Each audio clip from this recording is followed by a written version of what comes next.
화제가 되는 이슈들 들여다보겠습니다. 김성훈 변호사 함께합니다. 어서 오십시오. 안녕하세요.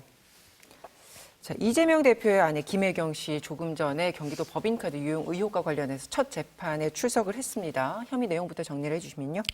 네, 일단 이번 기소 내용은 약 10만 원 정도를 당시 이제 선거와 관련해 가지고 선거를 앞두고 기부 행위로서 식사비를 대신 대납했다. 법인카드로 대납했다는 것이 핵심적인 취지이고요. 관련된 혐의로는 이제 배모 씨라고 당시 이제 수행비서 역할을 했던 공무원에 대한 어떤 기소 및 유죄 확정 판결이 내려지는 그런 상황입니다. 네. 이 사건과 관련돼서 해당되는 법인카드를 사용해가지고 10만 원 정도의 식사비를 결제한 부분에 있어서의 공동 정범으로서 이번에 기소하고 재판에 넘겨진 것입니다. 말씀하셨던 경기도 공무원 배모 씨에 대해서는 얼마 전에 징역 10월에 집행유예 2년 이렇게 유죄가 확정이 됐습니다. 그리고 이 2심 선고 난 이후에 김혜경 씨가 공동전범으로 별도 기소가 됐는데 배 씨의 그러면 유죄 판결이 앞으로 김혜경 씨 혐의 판단에는 어떻게 영향을 주게 됩니까? 네, 이제 영향을 주는 부분과 안 주는 부분이 있습니다. 먼저 해당되는 법인카드로 결제를 해가지고 식사비를 대신 대납한 것이 공직선거법상 기부 행위로서 처벌의 대상이 된다는 것에 대해서 확정이 됐기 때문에 그 부분에 대해서는 판단이 동일하게 이어질 것으로 보이고요. 다만 핵심으로 남은 거는 아까 말씀하신 것처럼 공동정범이기 때문에 바로 이제 그러한 행위에 있어가지고 배모 씨와 그리고 김 씨 사이에 소위 말하는 의사의 공동, 관여가 있었는지, 즉 공범관계라고 볼 수 있는 객관적인 정황이 있는지는 별도로 이번 재판에서 판단해야 하는 이슈다 이렇게 볼 수가 있습니다. 오늘 법원에 출석하면서 김혜경 씨 변호인이 공동정범이라는 증거가 없다 뭐 이런 얘기를 했더라고요. 네, 그렇습니다. 한마디로 이제 배모 씨에 대한 유죄 확정 판결이 마치 김 씨에 대해서도 모든 혐의가 그대로 인정돼야 한다는 걸로 논의가 가는 부분에 대한 어떤 거부감을 펼친 거라고 볼 수가 있는데요. 한편으로는 이제 해당되는 행위에 대한 공동정범으로서의 증거가 있어야만 유죄가 인정될 수 있기 때문에 지금 그런 부분에 대해서 새로운 것들이 제시가 안 되어지 않았냐. 만약에 그런 부분이 있었다면은 애초에 기소를 하는 게 맞는데 이렇게 모든 재판이 다 끝날 때까지 멈추고 있다가 기소하는 것 자체가 공동정범으로서의 새로운 증거를 찾지 못한 것이 아니냐 이런 입장을 피력한 것으로 보입니다. 검찰이 김혜경 씨에게 배임 혐의를 추가하는 방안을 검토하고 있다. 이건 뭔가요?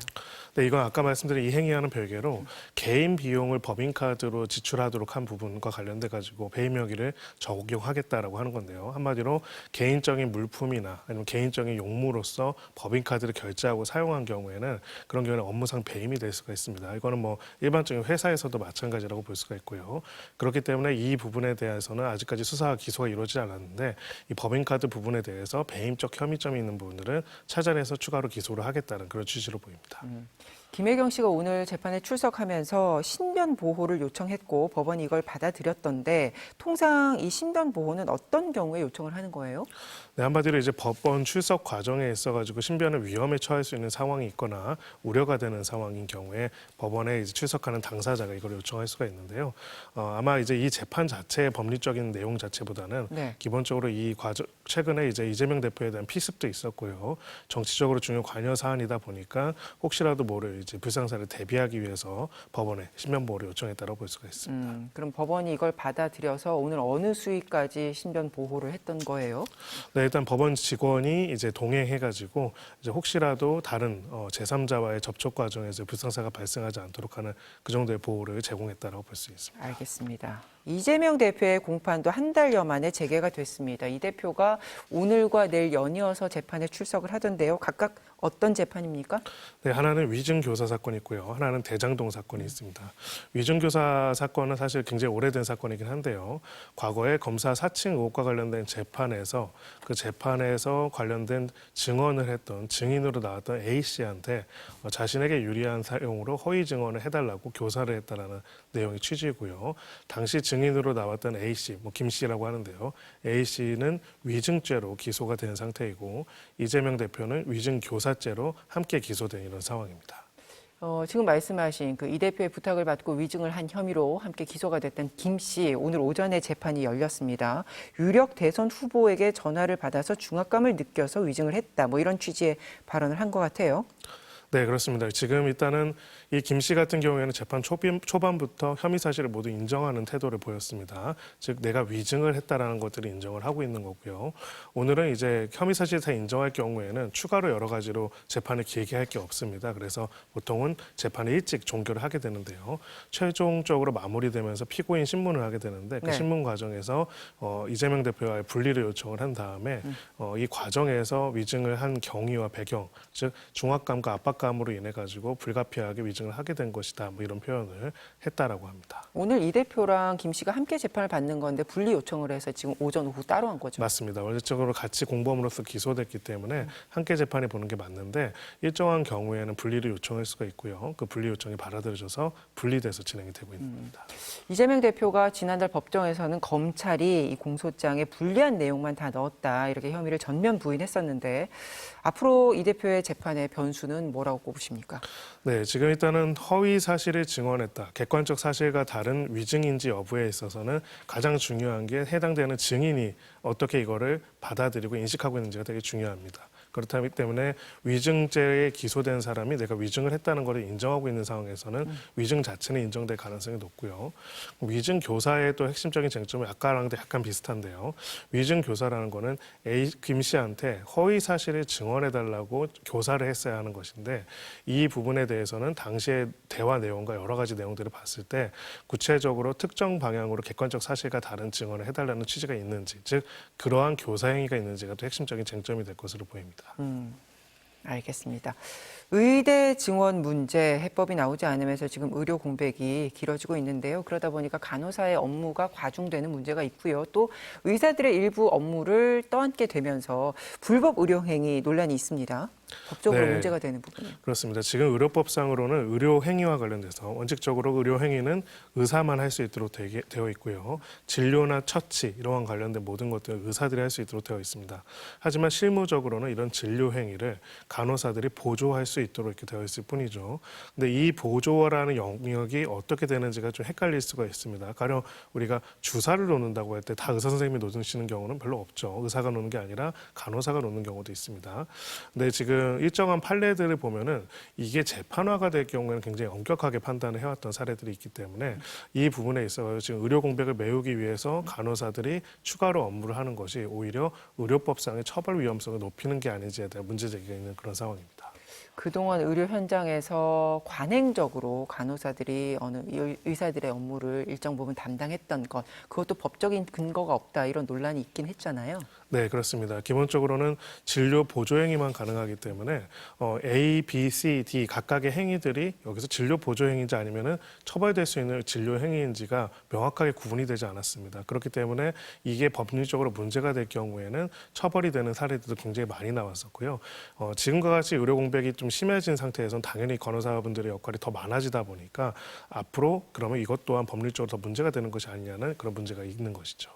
그동안 간호사가 의사의 업무를 대신했다가 법적으로 처벌을 받았던 사례들이 있습니까? 네, 한 3가지 정도가 있습니다. 예. 대표적으로 이제 척추 마취 같은 거를 할 때 척추 마취 시술, 마취 주사를 놓고 이런 것들을 간호사가 마취 전문 간호사가 했을 경우에 이 부분에 대해 가지고도 이제 의료법 위반으로 해가지고 실형이 선고가 됐던 사안이 있고요. 기본적으로 마취 전문 간호사라고 하더라도 마취 행위 그리고 뇌척수에게 마취액을 투입하는 그 행위 자체는 고도의 의료적 지식이 필요하기 때문에 이거를 간호사가 했다면 의료법 위반이다라는 판단이 있었고요. 그거 외에도 여러 가지 뭐 체외 그 고주파 마사지나 어떤 요법이라든지 이런 것들을 실행하는 과정에서 간호사가 한 경우 아무리 의사가 지도를 했다고 하더라도 이거는 처벌될 수 있다라고 본 것도 있고 최근에는 또 이 혈액 투석과 관련돼 가지고 예. 투석 관련돼서도 간호사가 한 부분에 대해서 이거를 시행한 간호사와 이거를 하도록 한 원무부장이 같이 형사적으로 처벌이 됐던 사례들도 있습니다. 그래서 사실은 사법으로 가게 되면은 굉장히 엄격하게 판단을 하고 있기 때문에 리스크가 굉장히 있다 이렇게 볼 수가 있는 것이죠. 물론 건건이 사례마다 다르겠지만 처벌 수위는 어느 정도였어요? 네, 지금까지 있는 처벌들은 거의 대부분이 실형 선고가 나왔었고요. 물론 이제 집행유예가 많이 선고가 되긴 했지만은 물론 이제 이런 것들이 정말로 이제 조직적 기업적으로 의사 없이 사실은 비의료인들을 고용해가지고 대규모 사무장병원처럼 운영되는 사례들이 사실 일선에는 좀 더 많이 있습니다. 예. 그렇기 때문에 그런 경우에 처벌 수위가 더 센데 어쨌든 간에 지금까지로는 이 의료법 위반 같은 경우에는 대부분 그냥 가벼운 벌금형이 아니라 실형까지 선고되는 사례가 많았기 때문에 어찌 보면 간호사들 입장에서는 굉장히 부담될 수 있는 그런 행위라고 볼 수가 있죠. 지금 의료 공백의 일정 부분에 간호사들이 투입이 되면서 그런 불법 여부에 대한 잣대가 더 강해지고 있으니까 대한간호사협회에서 기자회견을 열어서 법적으로 이제 업무를 보장해달라 이런 요구들을 하고 있지 않습니까? 구체적인 쟁점들은 뭡니까? 네, 한마디로 이제 진료 보조 행위와 관련돼 가지고 어느 범위까지 할 수 있는지 그리고 그 부분에 대해서 좀 더 명확한 근거 규정을 마련함으로써 지금 사실은 권한은 없는데 책임만 있는 권한은 없는데 업무만 있는 부분들과 권한을 일치시켜 달라는 것이고요. 작게는 법적 리스크를 해소해 달라는 거고요. 크게 봐서는 간호사들이 그만큼의 더 역할을 의료에서 하는 것들을 법적으로 정당화하고 그걸 안정적으로 만들어 달라는 요청이라고 볼 수가 있습니다. 내일부터 종합병원, 수련병원의 간호사들의 업무 범위는 병원장이 결정을 할 수 있게 됐다. 오전에 이런 보도가 나왔는데 이게 구체적인 내용은요? 네, 이제 보건의료기본법상으로는 기본적으로 병원장이 해당되는 업무를 정할 수 있도록 되어 있고요. 그리고 기본적으로 오늘 또 일부 속보에서는 PA 간호사 관련돼서 새롭게 어떤 제도를 시행하기 위한 시범 사업을 진행할 것이다. 뭐 이런 보도가 나온 부분도 있습니다. 네. 한마디로 보건의료기본법상 새로운 그 제도의 시행과 관련돼 가지고 시범 사업 진행에 관련된 근거 규정들이 있고요.